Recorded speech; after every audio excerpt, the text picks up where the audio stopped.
The Arkansas Valley stretched wide beneath the fading light of autumn, a canvas of gold and crimson leaves whispering in the wind.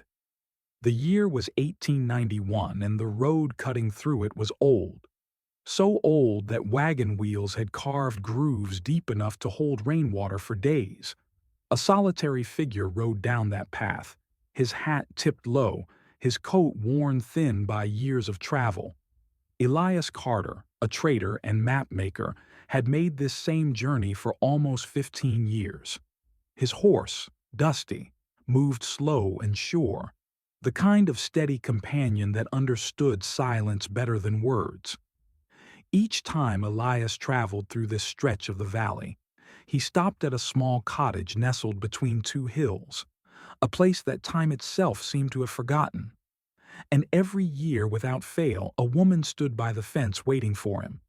She was always there, as though she had been expecting him all along. A widow named Clara Mayfield, her gray hair tied neatly under a faded bonnet, her hands dusted with flour, and her face calm, warm, and untouched by the years that passed around her. As the wind carried the scent of pine and the faint sweetness of apples, Elias slowed his horse and smiled. There she was again, standing exactly where she always stood.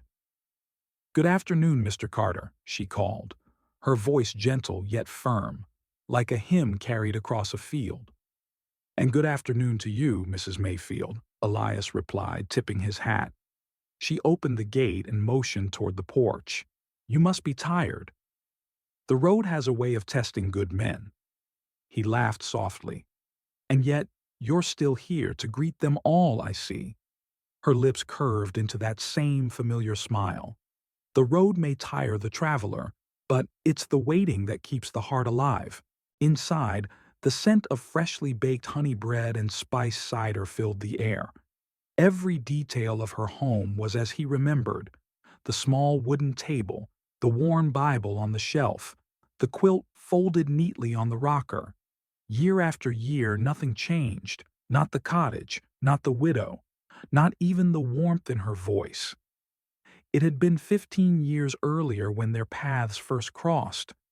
The autumn of 1876 had been cruel, storms sweeping across the valley, flooding roads, snapping trees. Elias, a young trader back then, had been caught in the storm. His wagon wheel broke, his horse was injured, and darkness had fallen fast. He'd spotted a dim light in the distance and followed it, desperate for shelter. That light came from the Mayfield cottage. When he knocked, the door opened to reveal a woman in her late 30s, plain dress, steady eyes, lantern in hand. "You look half drowned," she said. "Come in before the wind takes what's left of you." Inside, she tended his wounds, fed him soup, and spoke of the valley's history. Her husband, Samuel Mayfield, had gone off to fight in the war and never returned. Her only child, Thomas, had drowned in the river years later trying to rescue a neighbor's cow. She was alone now, but she didn't say it with sorrow. She said it like one who had already made peace with the quiet.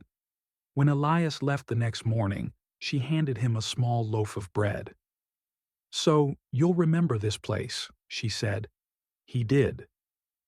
The following year, when autumn came again, Elias found himself drawn back to that same road, though his trade route no longer required it. He told himself it was practical, a shortcut through the valley, a chance to rest his horse. But deep down he knew it was more than that. It was the memory of warmth, of conversation, of kindness without reason. When he arrived, she was already there at the fence. "You're late this year," she said, smiling. "I wasn't sure you'd remember me." "I remember everyone who knocks during a storm," she replied. From that year on, it became a ritual. Elias brought her small gifts from his travels, ribbons from St. Louis, a silver spoon from Little Rock, once even a music box from Tennessee. She would always smile, thank him, and send him off with warm bread and cider. And so, Through droughts, floods, and changing times, their simple friendship remained unchanged. By the 10th visit, Elias began to notice something unusual. Clara looked exactly as she had the first time they met. Her face was lined with gentleness, not time. Her steps were steady, her hands as capable as ever.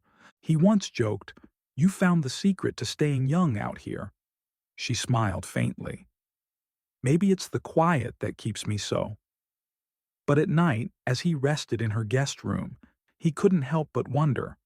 Outside, the wind carried strange whispers, and the air around the house felt still, as though the world moved slower there. When he asked if she ever thought of leaving the valley, she answered simply, "This land holds the last of my family. I keep it as they left it." Then, almost to herself, she added, "And perhaps it keeps me."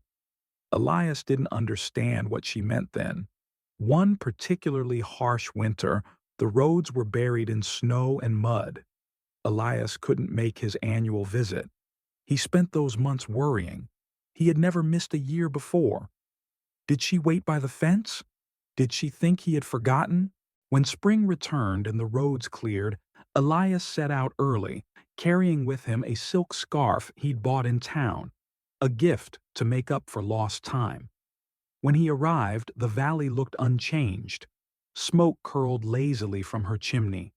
Clara stood at the fence, the same gentle smile on her face. "You're late," she teased softly, taking the scarf from his hand. Elias laughed in relief. "I was afraid the valley had swallowed you whole." "Not yet," she said. "I'm stubborn that way." That evening they shared bread by the fire, and Elias couldn't help but feel a deep sense of calm, like the world outside no longer mattered. That night, Clara spoke more than usual. The flames danced across her face as she told him stories of her husband, how Samuel had built the cottage with his own hands, how they used to sit by the river and dream of a family. "He promised he'd come back from the war," she said, eyes glistening. "He even sent me a letter saying he'd meet me by this fence." But some promises, she looked down at her hands, some promises have to wait for another time.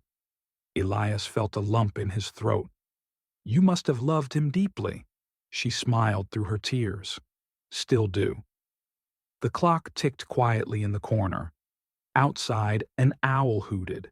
For a moment, Elias thought he heard footsteps beyond the window.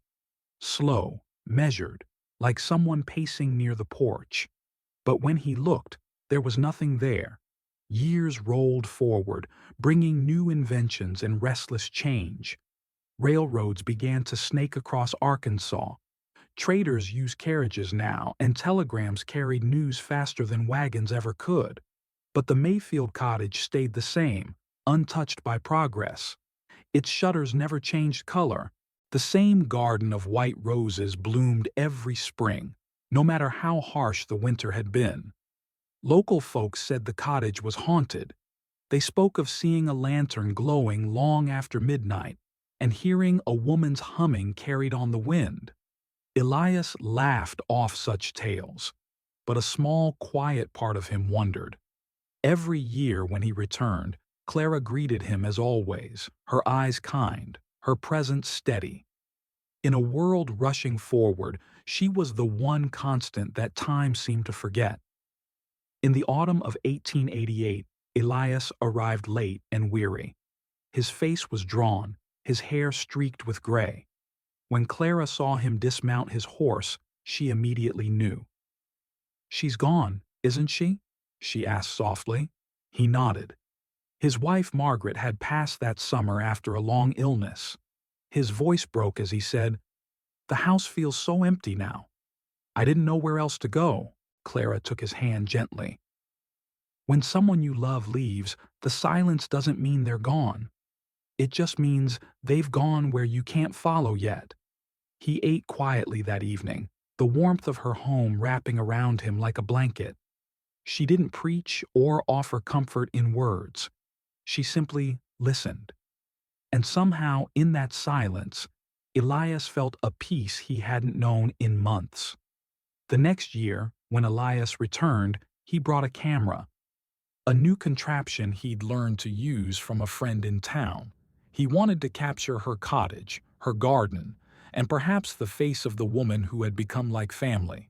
She laughed when he explained it. "Imagine that, my old face on a piece of paper." Samuel would have liked that. She stood by the fence, the late sun painting her in gold as he clicked the shutter. "Hold still," he said. "There. Perfect."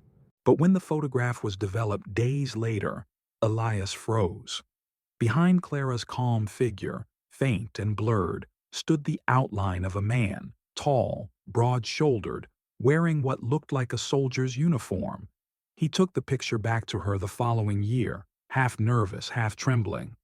"Look," he said. "Do you see it?" She stared at it for a long moment, then smiled softly. "That's Samuel," she whispered. "He always did like to be in pictures." The photograph haunted Elias. No matter how he tried to explain it, lighting, exposure, and accident of the camera, his heart whispered otherwise. The image was too clear, too human, a shadow of someone who should not have been there. So the next time he passed through town, he asked questions, cautious, quiet ones. At the general store, the barber, the old church. And what he heard chilled him. "Clara Mayfield?" the storekeeper said. "Oh, she passed years ago. Fever took her right after the war. You must be thinking of her sister or some kin." But Elias knew there was no sister. Clara had told him once, "I was born here and buried here, all in one place." Still, he refused to believe it. "I saw her last autumn," he insisted. "She's alive. She bakes bread. She—" The man shook his head. "That house has been empty for decades." That night, Elias lay awake at the inn, the photograph in his hand. In it, Clara's eyes seemed to look right through the years, calm and knowing. And though his mind screamed denial, deep down, something inside him already understood. Autumn came again, and with it, Elias's unease.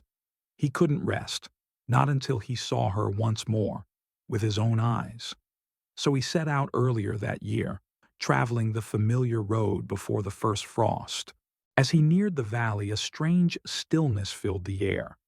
The trees stood motionless, the creek silent, even his horse grew uneasy. And then, just beyond the bend, there she was, standing by the same old fence, in the same apron, with the same serene smile. "Good afternoon, Mr. Carter," she said, exactly as she always did. His heart pounded. "Clara, how long have you been here?" She tilted her head. "Since I last saw you." He dismounted, his voice trembling. "People in town say you've been gone for years. That you died," she finished softly. "Does that change what you see before you?" Elias stared, words failing him. Her eyes held no fear, no denial, only peace. She placed a hand on his cheek. "The valley keeps its promises, Mr. Carter. Some of us stay because we still have something left to wait for." That night, he did not sleep. When morning came, Clara handed him a small wooden box, polished and smooth. "For when the road feels heavier than your heart," she said. He frowned. "What's inside?" "Letters," she whispered. "And answers. But don't open it until you're ready." He promised. He rode away, looking back once, and saw her still standing by the fence, waving slowly until the mist swallowed her form. The next year, he returned, but the cottage was gone. The fence half rotted, the roof collapsed, weeds choking the garden. There was no smoke, no voice, no scent of bread. He stepped inside the ruin and found only dust. On the table lay a single loaf of bread, hardened, crumbled, as if it had been there for decades. The wind whistled through the empty windows, and Elias felt an ache deep in his chest. She was gone, or had never been there at all. That night, he finally opened the box. Inside were bundles of yellowed letters, tied with a faded blue ribbon.